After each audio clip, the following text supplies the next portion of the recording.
ఉద్యోగాలు ప్రతి ఉద్యోగి పేరు 55,143 ఉద్యోగాలు మేము తెలంగాణలో ఇచ్చిన మొదటి సంవత్సరంలో నేను గర్వంగా ఈ గడ్డ మీద నుంచి నేను చెప్పదలుచుకున్నా.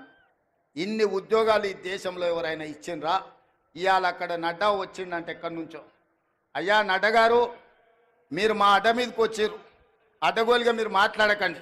నేను సూటిగా నడ్డా గారిని కాదు కానీ మోడీ గారిని అడుగుతున్నా. నీ గుజరాత్ రాష్ట్రంలో 14 ఏళ్ళు మీరు ముఖ్యమంత్రిగా ఉన్నారు, 11 ఏళ్ళు ప్రధానమంత్రిగా ఉన్నారు.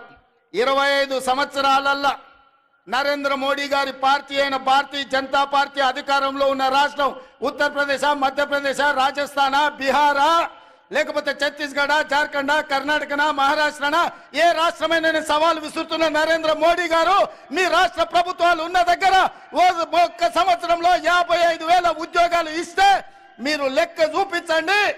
ఢిల్లీ నడి బజార్లో మీకు క్షమాపణ చెప్పి తల వంచుకొని నేను వస్తా, లేకపోతే నా లెక్క అప్ప చెప్తా. నీ పార్టీ నీ నాయకులను నువ్వు తెలంగాణ రాష్ట్రాన్ని మా ప్రభుత్వాన్ని అభినందించు.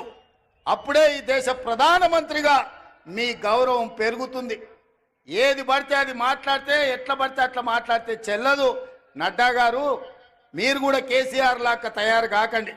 కేసీఆర్ మాట్లాడి బీఆర్ఎస్ వాళ్ళు మాట్లాడిన ప్రెస్ మీట్ల కాగితాలు తీసుకెళ్లి ఈరోజు ఈటల రాజేందర్, కిషన్ రెడ్డి గారు అవే నకలు కొడుతురు.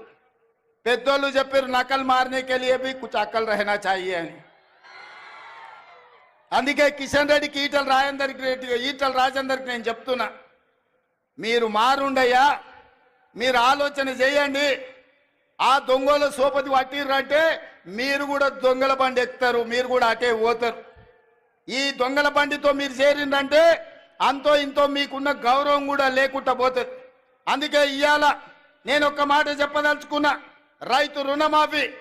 రైతు రుణమాఫీ మొదటి సంవత్సరంలో 25,50,000 మంది రైతులకు 21,000 కోట్ల రూపాయలు 2 లక్షల వరకు వాళ్ళ ఖాతాలో లేచిన చరిత్ర మా ప్రభుత్వాన్ని. నేను సూటిగా నరేంద్ర మోడీ గారిని, కల్వకుంట్ల చంద్రశేఖరరావు గారికి సవాలు విసురుతున్నా.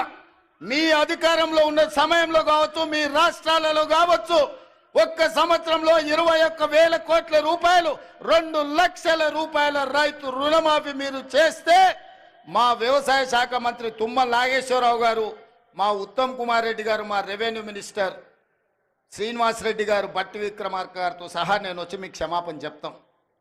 మా చరిత్ర ఇది, నికార్సైన లెక్క ఇది. మా ఆర్థిక మంత్రి ఎన్ని ఇబ్బందులు పడ్డాడా, వానాడు అడ్డగోలుగా వాళ్ళు అప్పులు చేసి తెలంగాణ రాష్ట్రాన్ని దివాలా తీపించిన మా ఆర్థిక మంత్రి బట్టి విక్రమార్క గారు ఒక క్రమ పద్ధతిలో మొదటి సంవత్సరంలోనే 21,000 కోట్ల రూపాయలు 25,50,000 మంది రైతులకు రుణమాఫీ చేసి రుణం తీసుకున్న చరిత్ర మా చరిత్ర.